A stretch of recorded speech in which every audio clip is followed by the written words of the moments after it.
Arguably the most pivotal event in modern history, World War II saw mankind forced to evolve and accelerate for the sake of their own survival.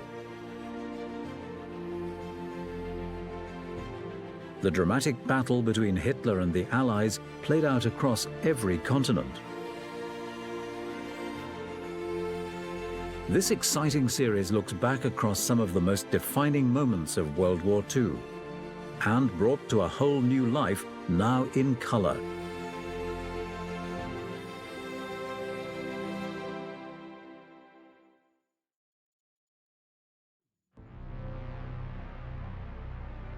The Russians moved steadily from the east, whilst the Western Allies crossed the Rhineland. And by April, the Soviet troops, 3 million strong, dealt brutal blows to the last traces of the German resistance. With the Russians at the gates to Berlin, Adolf Hitler had nowhere to run. And on April the 30th, he committed suicide in his bunker, as the city at the heart of his 1,000-year Reich burnt to the ground and crumbled in ruins around him. Hitler's last days in the Führer bunker under the Reich Chancellery in the centre of Berlin, are a kind of terrible end of a Shakespearean tragedy, as the thunder Russian artillery all around them, and they're deep inside this sort of concrete underground fortress. Everybody's sort of kind of going mad, and especially Hitler, who then gets married to his long-term girlfriend, Eva Braun, in this sort of kind of bizarre ceremony. And then just a few days later, Hitler, on the 30th of April, 1945, decides to take his own life, and Eva Braun is going to do the same thing with him, or Eva Hitler, as of course she became. And so he goes into his little kind of living room with his new bride, and they poison and shoot themselves. It's thought that Hitler's done both. He takes a little glass ampoule, a little canister of cyanide, and also shoots himself. And Eva Braun commits suicide by poisoning herself. Their bodies are then removed by some loyal SS men, his adjutant, and they are taken out in what passes now for a garden in the Reich Chancellery, but of course it's just a kind of pockmarked hellhole of artillery shells. And there they are, their bodies are burnt in this great kind of almost like a sort of Viking pyre, like a Viking longship going up. Effectively, the war in Europe was over, and after the official surrender on May the 7th, 1945, the Allies celebrated in style. Hitler's war was finally over. This is a solemn but glorious hour. I wish that Franklin D. Roosevelt had lived to see this day. General Eisenhower informs me that the forces of Germany have surrendered to the United Nations. The flags of freedom fly all over Europe. For this victory, we join in offering our thanks to the Providence which has guided and sustained us through the dark days of adversity and into light. The tyrannical force of Nazi Germany sent the world into chaos, fighting to defeat this growing empire of hate, violence, and discrimination.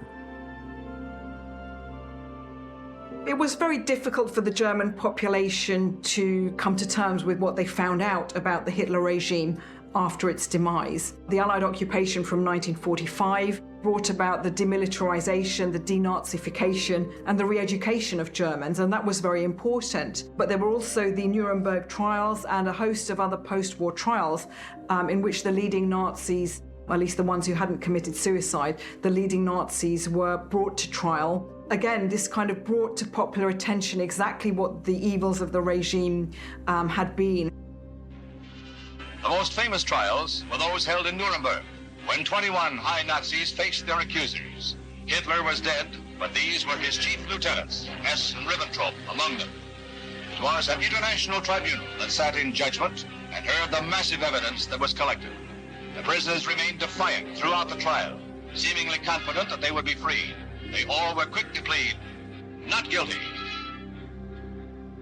Ich kenne mich im Sinne der Anklage für nicht schuldig. Nicht schuldig. Nein. The Nuremberg trials went on for 15 months, and bit by bit, these exponents of mass murder moved closer and closer to the hangman's noose. 21 were found guilty, and 10 were executed. But the misery and horror they spawned lived after them. For successive generations of Germans, they've really struggled to come to terms with this very difficult aspect of their nation's past. It's hard to say that there's a specific moment when we know that Germany got over the evil of Hitler's regime. There was no doubt that for many years, decades, a process of learning about your past has taken place in Germany. Of course, school children are taught today in Germany what was done in the name of the German people. I mean, there are two ways of looking at it. You can either say the Germans were seized by this bunch of gangsters and then they abused the power that was given to them, or the Germans willingly gave these people this power. Certainly, there are a lot of reasons why you might have voted for Hitler in the 30s, not all of which involved you being evil. But certainly, if you are a fan of Hitler after the war still, and after all the revelations that have come out, then I would say you definitely are evil. Hitler's war has left a mark on history, a reminder that this behavior should never be tolerated, and the world should not dismiss such brutal atrocities again.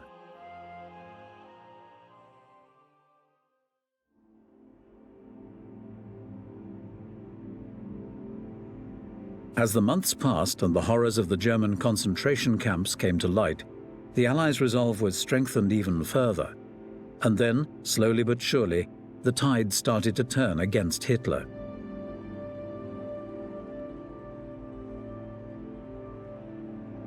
The battle for the Atlantic, with the German U-boats sinking Allied shipping, continued until the codebreakers at Bletchley Park in Buckinghamshire managed to break Enigma, the Germans' secret code. Mathematicians had worked side by side with the military as everyone pulled together for the war effort, inspired by Winston Churchill to become the United Kingdom.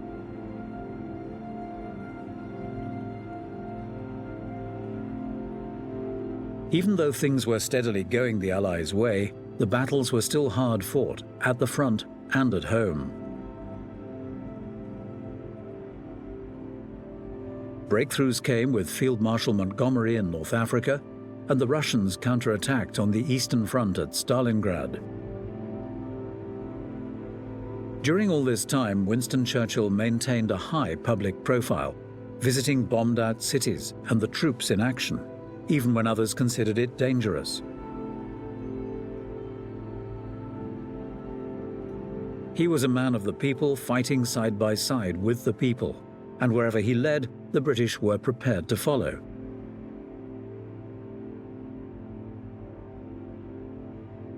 Throughout 1944, progress for the Allies continued at a steady pace, until the first day of June, when the combined Allied forces prepared to depart the south coast of England to liberate France. This was quite D-Day. This was D-Day, and on the morning of the 6th of June, 6,500 vessels transported 130,000 troops across the Channel without being detected by the Germans. It was an incredible achievement, as the Germans knew an invasion was imminent. They expected the Allies to target Calais using the shortest possible crossing, but the beaches of Normandy were the chosen entry point.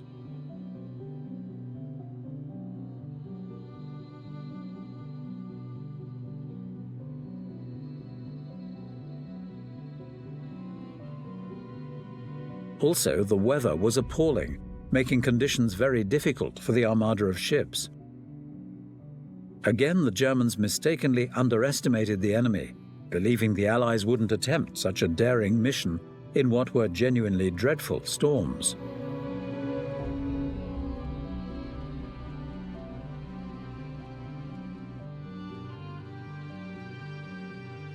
On the 5 Normandy beaches, codenamed Utah, Omaha, Gold, Juno, and Sword, German resistance varied considerably, with hardly any defenses at Utah, but fierce fighting on Omaha, where the Americans faced a devastating battle for control.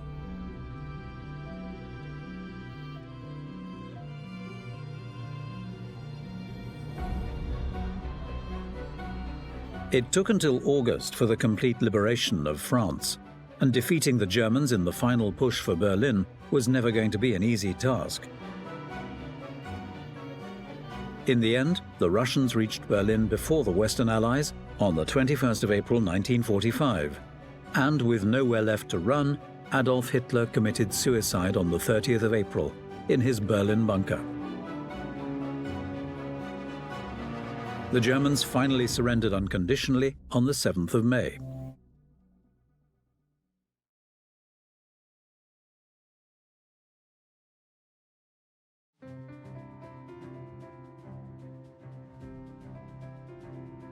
The surrender would take effect from 8 o'clock on the 5th of May 1945, and even though there were still pockets of fighting, while the RAF continued to carry out attacks on the German U-boats, the war in Europe was finally over, and it was time to look to the future. The main instrument of surrender was signed 2 days later, on the 7th of May, at Reims in France. This unconditional surrender of all German armed forces took effect at 23:01 hours Central European Time on the 8th of May 1945. After signing, General Alfred Jodl of German High Command asked that the Allies treat his fellow citizens with respect. But after the way the Nazis had conducted the war in Europe, promoting reconciliation between the nations, particularly those who'd suffered years of German occupation, was never going to be an easy task.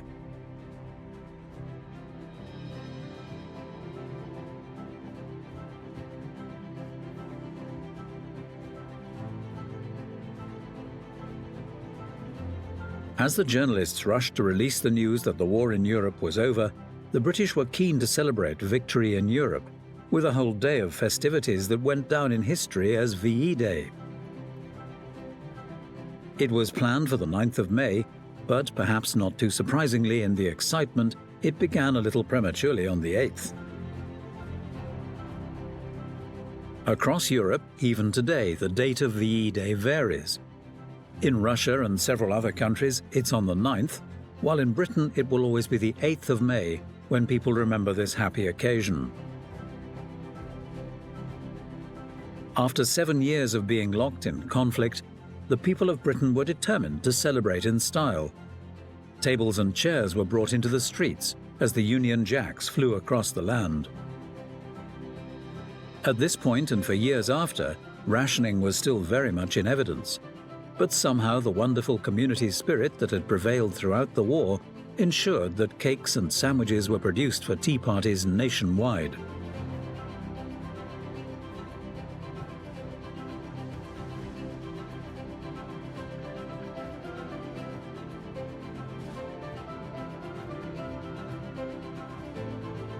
From tiny villages ringing their church bells to the swarming, cheering masses gathering in the centre of London, a carnival atmosphere was apparent everywhere. People filled the great city's streets, from Trafalgar Square down the Mall and to Buckingham Palace.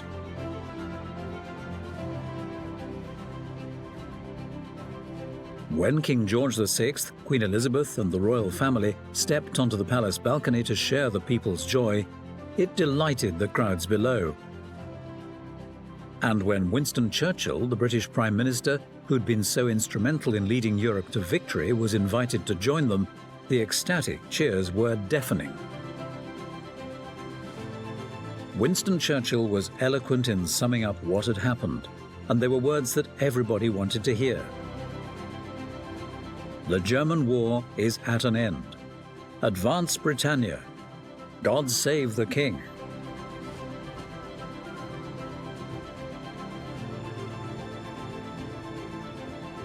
Although the war in Europe was over, the conflict in the Pacific raged on. But the images of this great day would undoubtedly have given hope beyond all measure to the free-thinking nations with battles still ahead of them. As the Japanese continued to fight to the last man, the incoming President of America, Harry S. Truman, had difficult decisions. For the Allies, a conference in Germany at Potsdam, held from the 16th of July to the 2nd of August 1945, again brought together the Americans, the British, and the Russians. But only Joseph Stalin remained of the big three. With Roosevelt dead and Winston Churchill replaced by Labour Prime Minister Clement Attlee, a new age was about to begin. It would see the first use of nuclear weapons and a Cold War between two emerging superpowers, the USA and the USSR.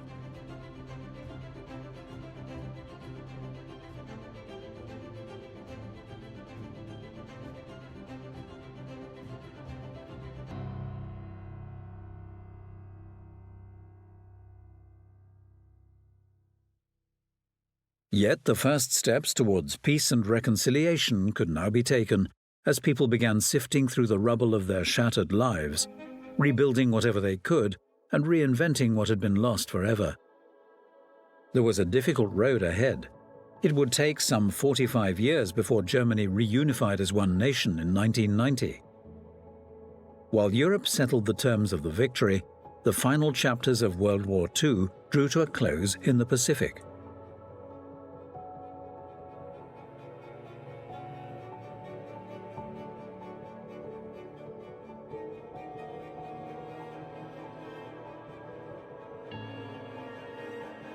Recovery for the victors and the vanquished was going to take years, as nations started to rebuild themselves. But the scars of the conflict would, without doubt, shape the immediate future of the post-war world and have far-reaching consequences into the next millennium.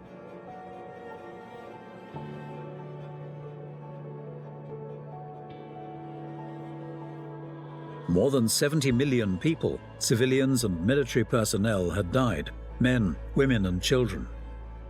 The number left homeless was staggering as refugees struggled to re-establish their lives wherever possible. And as the absolute truth about the horrific war crimes that had been perpetrated on the orders of Adolf Hitler came to light, it was all too evident that a spirit of peace and reconciliation would never be easy to achieve.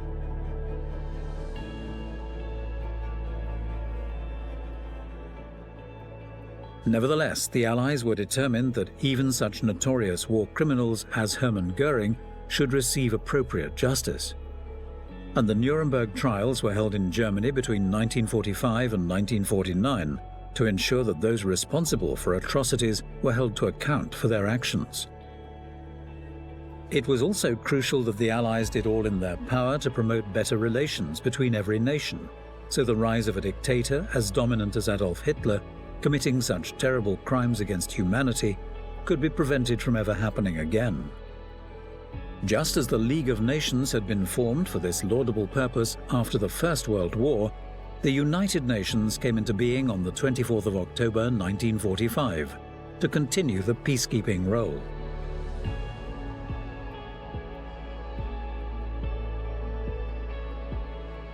But the aftermath of this second global conflict was far more complex because of the availability of nuclear weapons.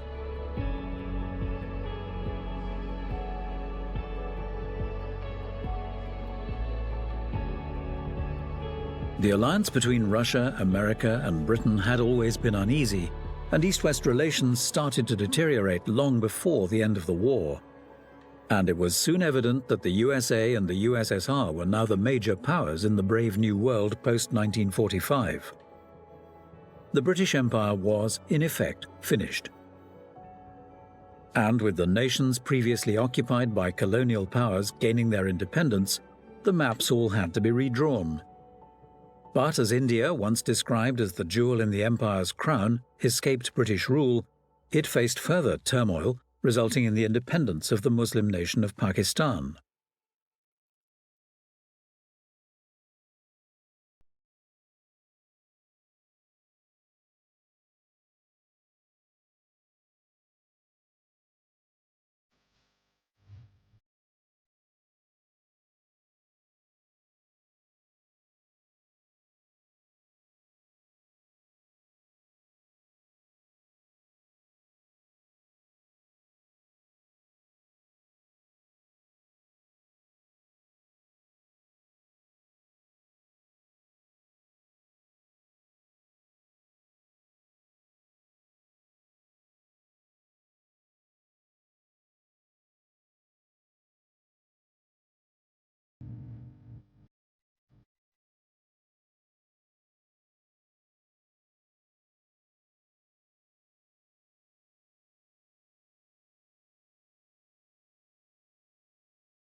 towering background of St. Paul's, past the bleak foundations of vanished buildings, march American troops. 300 soldiers, sailors, airmen, and marines. During the periods when the band is not playing, the only sounds above the cheering are the tap of drums and the faint pad of rubber-soled service boots. Then through London's battle-scarred streets there comes the stirring sound of martial music.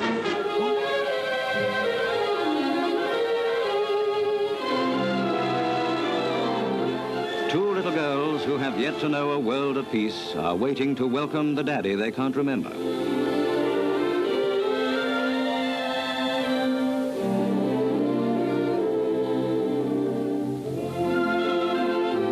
In his letters home, he told how he lived for the sound of a kettle singing on the hearth, to sit down once more to a cottage tea. These simple things are more than pleasures, they're luxuries.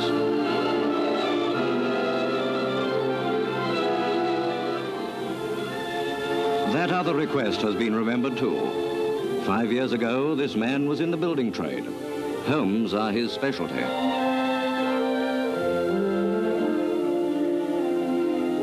There are things he has brought from across the sea, presents to make this lovely day fuller than any they have known. As a family, we had been separated and now must learn to live together, overcoming the barriers set up by experiences which had not been shared. Would she say she can guess the contents? She made some I thought of those who had been dear to us who had not lived to see this. Of John, who had stood at the altar with us on our wedding day, who had been trapped in his cockpit when his plane sank beneath the waves. Of Ron, the constant companion of my brother since school days, who had vanished without a trace when his troop ship was sunk by the Japanese. Of Peter, who had been shot while trying to escape from the prisoner of war camp to which he'd been taken. They were all so young. It's quiet in the I thought of them while I watched the sleeping faces of my children, whose lives lay before them in a world of peace. Demobs will reach 1.5 million by the end of the year and 3 million by next June. Already back in Civvy Street with a hero's ticket is ex-Flight Lieutenant Edward Nold, DFC, who has changed his uniform for a uniform. After 6 years flying in Bomber Command with the Pathfinder Force, blowing Germany to pieces, I am now back on the job again on the 16 route. It is perfectly wizard being back again. The flood of ex-servicemen and women brings new vigor and a new outlook to every walk of life. Ex-Wren Petty Officer Pinnock leaves a Navy store for her old job. Good morning, Miss Pinnock. Good morning. And how do you like being back in civilian life once again? Well, it all feels very strange at first. The difference between selling costly fur coats in a famous Oxford Street store to issuing bell-bottom trousers to naval personnel. Well, Simon Major, how do you like being back home again, Civvy Street? Well, I don't know, given your old rank, RSM Alice. I don't mind it at all after having a base on the Narvik, Crete and El Alamein. I think Civvy's better than all that. Not so bad, buddy. Up and down the apples and pears. No. Well, Alice, old boy, putting all jokes on one side, with all the Army's good life, with all the lining up and queuing up, going without this, going without that, I'll tell you this much. You give me civilian life, and I'm very pleased to be back on the old job again. What say you, chum? Blimey, not off, buddy. Every effort is made to relieve the inevitable disruption to those affected. There is no denying the fact that livelihoods have suffered. Compensations are being made and billets found for the evacuated people. Even so, individual cases present problems. It's a big upheaval which the country folk are meeting with a splendid spirit. General Devers has called them our unsung heroes. They have accepted the blow because they realize that by their sacrifice, men will be better fitted for the coming invasion of Europe. The countryman is giving up all this because the call has been made for the training over sizable areas of new divisions.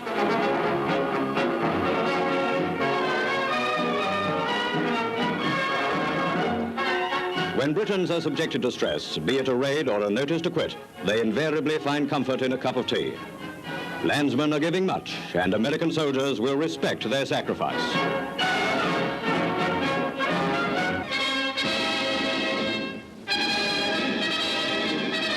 This is the British people's finest day. V-Day, the end of the German war. Throughout the country, at homes and at work, a nation exploded with spontaneous rejoicing for a great and wonderful deliverance.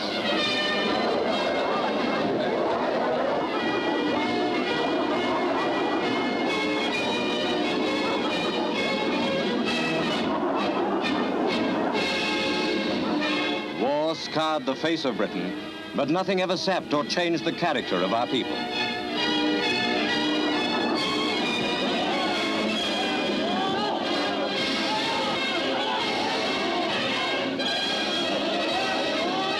When the war finally came to an end, every street held a party for the children.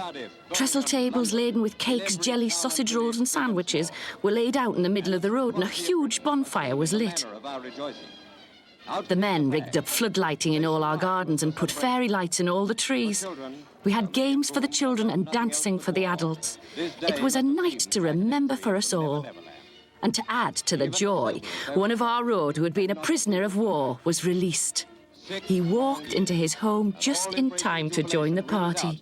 His family was thrilled. We all were.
Hostilities will end officially at 1 minute after midnight tonight, Tuesday, the 8th of May.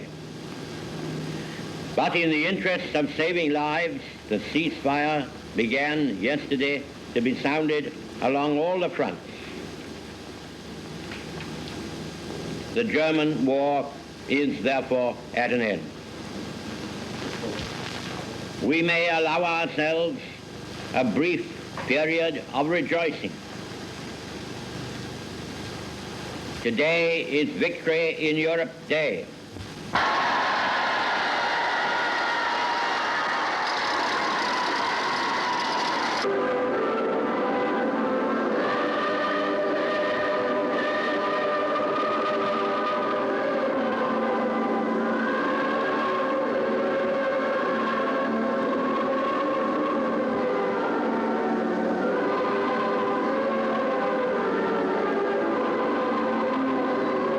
I stayed with my aunt in London and was taken up west with many thousands of cheering, laughing, crying, singing people.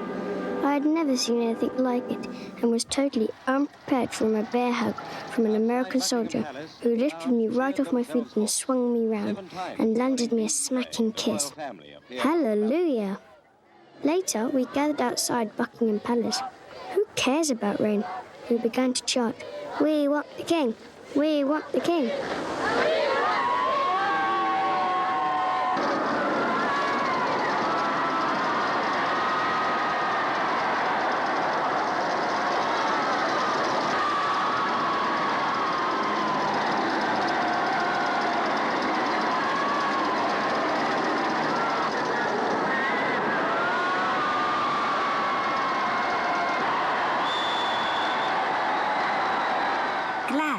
What an understatement. Forgotten how we felt? Never. Not if I lived 1,000 years. In London, after the deprivations, danger and heartache, we went crazy. We had the day off work. My friend and I went to the West End. We moved with the crowds down the Mall to Buckingham Palace. "We want George, we want Elizabeth," was rewarded with their Majesties' balcony appearances. The people were in the thousands, everyone singing, dancing, kissing. The crowd was so dense, anyone fainting was lifted horizontal above the crowds and carried off to cheers. A man we seem to have seen before somewhere looks down from a balcony in Whitehall.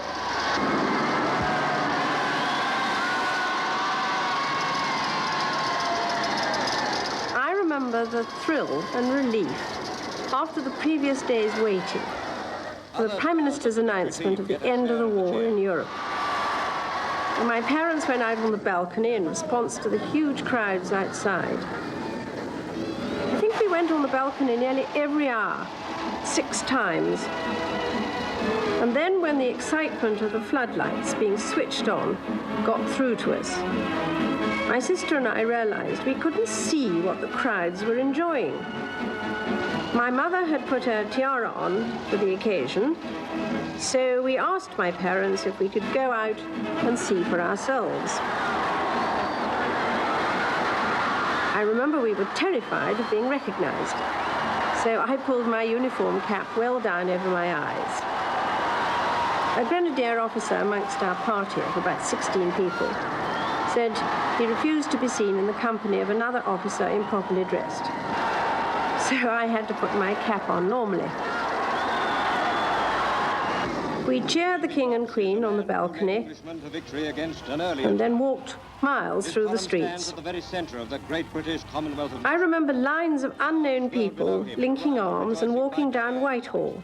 All of us just swept along on a tide of happiness and relief. I remember the amazement of my cousin, just back from 4.5 years in a prisoner of war camp, walking freely with his family in the friendly throng. And I also remember when someone exchanged hats with a Dutch sailor, the poor man coming along with us in order to get his cap back. After crossing Green Park, we stood outside and shouted, "We want the King." And we were successful in seeing my parents on the balcony, having cheated slightly because we sent a message into the house to say we were waiting outside. We know that in the days when the wars I think it was one of the most memorable nights of my life. They will tell another generation how we celebrated Victory in Europe Day and how we thank the service chiefs who worked so valiantly to make it possible. The Bavarians promptly went about the business of repair. Germany was defeated, but the wounds of war hadn't healed. The first task was to rebuild the ports and towns that had been shattered by bombs. Builders worked overtime, but there weren't enough of them. So some old comrades in arms lent a hand. Down in badly bombed Lambeth, 100 United States soldiers are busy lending a hand with demolition work. They're the first of the 3,000 who are generously helping with London's bomb repairs. Mr. Duncan Sands performs his first public ceremony as Minister of Works by thanking the dusty GIs on behalf of the people of London. He evidently didn't intend to waste time, for his words of appreciation lasted only 15 seconds. The Americans, too, are hustling. They're going to erect temporary houses on this site when they've cleared it. Thanks, GIs, for your help. Emergency housing is being tackled in Tottenham, northeast London. American prefabricated homes provided under lease lend are built. The builders and the planners couldn't move fast enough to house the hundreds of thousands that the war had made homeless. But one government scheme was a tremendous success: the introduction of prefabricated houses. A technological marvel of its day, the prefabricated house was a sort of assembly kit of building blocks that could be bolted together and made habitable in about 24 hours. It was the old wartime principle of utility dressmaking carried over into domestic architecture. It may never have been featured in House and Garden, but the prefab changed the post-war landscape of Britain and gave millions of families a leg up towards a better life. People with collapsible legs can have a positively wizard time on bath nights. Now, don't let's go in there. We'll have a look at the kitchen. It's extremely compact, but well fitted on caravan lines.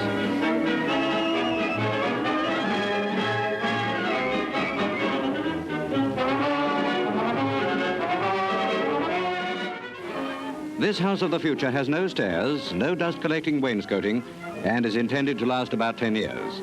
Plenty of built-in cupboards are a welcomed feature. Married women on the staff of the Ministry of Works helped in the design.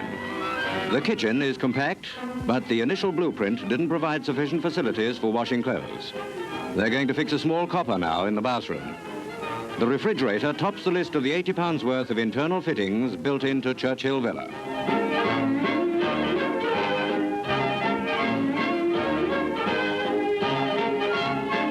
A hinged breakfast table is a space-saving idea. This show house can be seen in Millbank near the Tate Gallery, London. Tickets of admission obtainable from your local authority. Bedroom number 2 also has plenty of cupboards and, like the other rooms, is central heated. Housewives will want to know where to hang the washing in wet weather, and many may criticize the width of the hall. But here's one opinion. I think it is very good indeed. For a small house for the men who are coming home and the women who have been working hard in the factories and want to get back to family life, I think it is an ideal house. Of course it is small, but the planning is good, and the house could easily be worked and would be most economical to run. I consider the kitchen, with a built-in refrigerator and such other useful equipments, a great advance in a working man's home and a step in the right direction.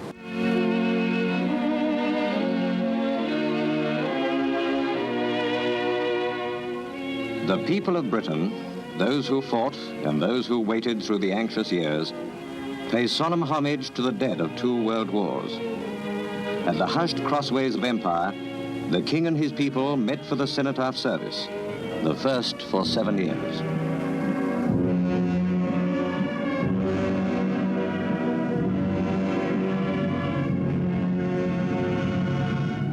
Throughout the British Commonwealth of Nations, this same hour of 11 was being observed as the Great Silence, watched over by members of the royal family. Playing her first public part in the armistice ceremonial, Princess Elizabeth laid a wreath of poppies and bay leaves with the simple inscription, "In remembrance." Quite near on the cenotaph steps, there was laid, later in the day, a bunch of flowers with this message: "In loving memory of a father killed at Ypres, 1917, and a husband killed at Caen, 1944.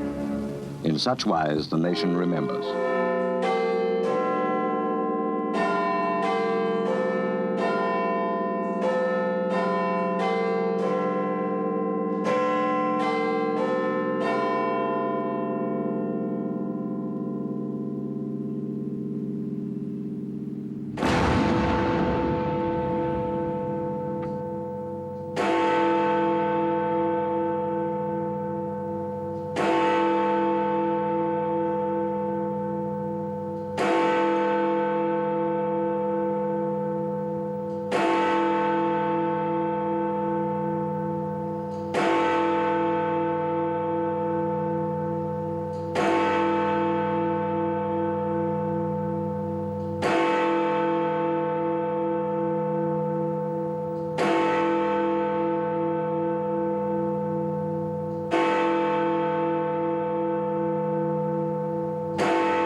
There was also the big question of how to manage Germany in the devastation left by Hitler and Nazi Party politics, and it was partitioned off into 4 zones, coordinated by the Allied Control Council.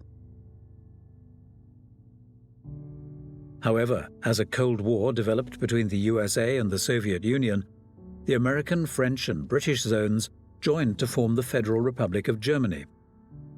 At the same time, the Russian zone became the German Democratic Republic.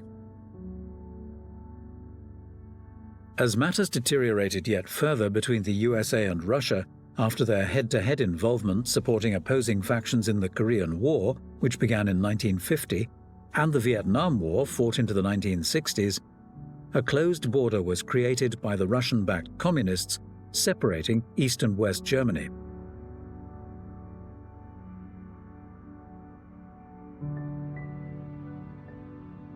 This was never more graphically demonstrated than in the city of Berlin, where in 1961 a Great Wall was constructed, preventing the people from the Communist East from having any contact with their neighbors in the West. In the post-war years, the Russians strengthened their position with the Warsaw Pact.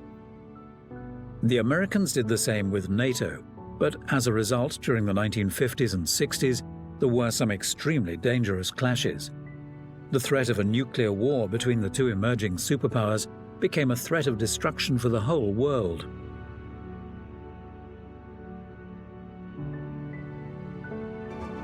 Perhaps memories of the horrific aftermath of Hiroshima and Nagasaki were sufficient a deterrent for common sense to prevail. And as the years went by, globally, the superpowers at least settled into an uneasy stalemate. It could be said that the final defining moment of World War II didn't occur until the Berlin Wall was torn down in 1989, as the communist regime, fueled by the legacy of Joseph Stalin, collapsed. Ironically, in the city where Adolf Hitler had made his bid for world supremacy.